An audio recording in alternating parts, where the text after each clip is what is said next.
All right, what's going on, everybody? So, Crackdown 3, after many years of delay, after being announced in like 2013 or 14, is finally being released tomorrow. And the embargo for any coverage, review, and reviews for the game was up today. And a lot of the major publications released their reviews for Crackdown 3, and they haven't been good. Most of the reviews are pretty bad to mediocre, a little bit mixed. Now, I had decided that I was not going to buy or play Crackdown 3, not because of any reviews, because I don't base my purchases on any reviews for games. I buy the game and then I make my own decision. I don't know if anybody, realizes this, but all of these publication reviews, they're just glorified opinions, right? So I never ever use reviews as like a guide to me buying a game. I never do it. I was simply not going to buy this game just based on the gameplay that I saw, because whether or not most of us realize it, we pretty much make the decision on if we're going to buy a game from like maybe the first few trailers of us seeing that game. We do, eye test. It's we analyze the game just based on what we're seeing, not only visually but gameplay wise, and that's why trailers are important. I think trailers are way more important than any review, right? So just from how the gameplay seemed from the trailers and the different demonstrations over the years, the game just wasn't looking very good to me, right? But I don't believe I can fully criticize this game and have full judgment of this game until I actually play it and beat it. And that's why I'm contemplating, or at least thinking about it, because I can say I'm okay with somebody saying a game apparently looks trash. You can say that all day long, but you can't actually declare it as that until you've actually played it. And if I'm going to just objectively talk about this game, I do want to play it. So I'm thinking about playing it, and just fairly judging it. But so as I said, the reviews came out and very, very low, very mediocre. It's currently at a 60 at the time when I'm speaking. It might drop to a 59 or maybe less, because there are a few other scores that have not came out yet. And I participate in the jokes sometimes on Twitter and social media and everything like that. I think all that stuff is in all good fun. So I was, laughing and joking and everything today. You know how Twitter gets. But underneath all of the jokes, by the end of the day, I was like, it was a little bit sad. It was a little bit depressing. What was a little bit sad and depressing was the damage control. And I think some of the damage control is funny, right? I think some parts of it are all in entertainment, but then it passes the threshold from funny to legitimately sad, pathetic, and just downright depressing, right? Because in all of these jokes we make is the hope for better. I think a lot of us, honestly, make these jokes because we want Microsoft and the Xbox brand to do better, to stop producing mediocre, lackluster products. And I said this on Twitter. I said, let me actually read it verbatim. I said, one of these years, Microsoft will have a Last of Us moment, and I guess I'll explain what I mean by a Last of Us moment.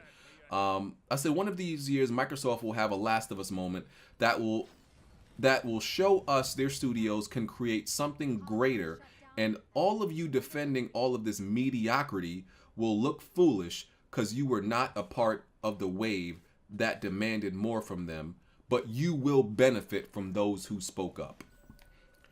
In all of these jokes, what I want is Microsoft and the execs and the developers to look at their reputation of the games they release. Look at all these scores. Look at all the criticisms. Look at all the 67s and 69s and 65s and maybe 59s of all their games, and just be like, no more. No more.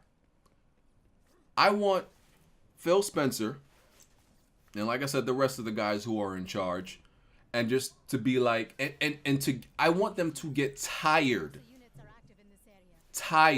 and fed up with mediocrity. That's what I want.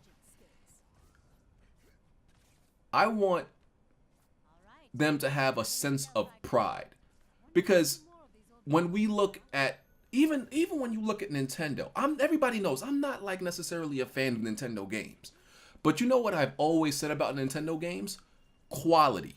That's one thing you cannot deny about Nintendo games. You could hate them all you want. You could like say they're kiddie as shit, and sometimes they're even, living in the past. But their games are quality. We cannot deny that shit. Their games are not my cup of tea mostly, but I can still appreciate the level of quality Nintendo has in their games. And Microsoft consistently lacks that. You can see that in a lot of Sony first parties. You can see that in a lot of Nintendo first parties. You cannot see that in a lot of Microsoft's first parties. A lot of these games Microsoft are producing. You just can't. And like going back to the Last of Us moment, all I really mean by that is like a defining moment where they create something original, regardless of what you think about The Last of Us.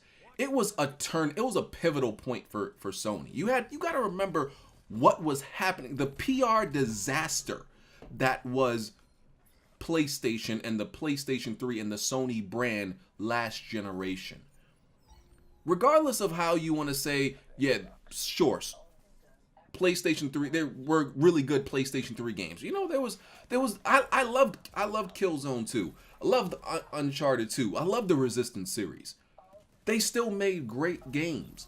But the reputation of the PlayStation 3 and the brand was a disaster, to the point where they were selling off parts of their businesses, selling off buildings, selling off everything, to the point where there was speculation that they were going out of business, layoffs, all of this stuff. That's how, and yes, that had to do a lot with their other entities and divisions besides the gaming division, but still, it was part of that. So it was an absolute disaster for them last generation. And Last of Us didn't do it alone, but it was just a pivotal moment at that time that started to turn things around for them. It was one of the pivotal moments in a generation where Microsoft was dominating with blockbuster, critically acclaimed game after critically acclaimed game. I don't want to hear about, they caught up to the 360. That's not the point. I'm talking about what it was for us, the consumer. It was a disaster. So that's all I simply mean by, a Last of Us moment. And I know there's people that are going to be like, oh, Microsoft can't have one of those. I say, why the fuck not? I think a lot of you forgot what Sony went through and came from last generation. There's no reason with Microsoft's resources and their capabilities. Yes, we've all can accept that their current and somewhat past studios lack the talent, but there's no reason that they can't make the right moves, and they have been, to have a Last of Us moment. And I'm not saying, when I mean Last of Us moment, I obviously don't mean create an exact game like Last of Us. I mean create a magnum opus, a masterpiece, an unforgettable piece of work that people will remember forever, and it will go on in legend. generations after generations. People will remember it, and it will become a turning point from what was negatively happening. All the mediocrity that was being released, all the misfortune that was happening. I want it to be that turning point.